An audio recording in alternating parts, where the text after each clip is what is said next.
ये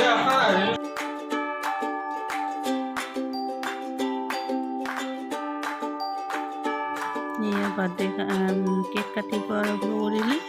फ्रेंड्स चाই থাকিব চোন ये केकটো বৰ দেখিবলৈ বৰ ধুনীয়া কাৰণ এগলেছ কেক আছিলে কাৰণ সিদিনা বৃহস্পতিবাৰ আছিলে কোনো কণী নাখায় গতিকে এগলেছ কেক বনাবলগীয়া হ'ল একচুৱেলি মোৰ কাৰণে মই সিদিনাখন একোৱেই নাখাওঁ মাছ মাংস সেইকাৰণে কেকটো এগলেছ দিলে বাকী আৰু সিহঁতে এইখিনি বনাব সিহঁতে খাব মই একদম নিৰামিষ খাম গতিকে ৰেচিপিবিলাক দেখুওৱা নহয় হাজবেণ্ডে আৰু বাইদেউ মিলি কিনে বনালে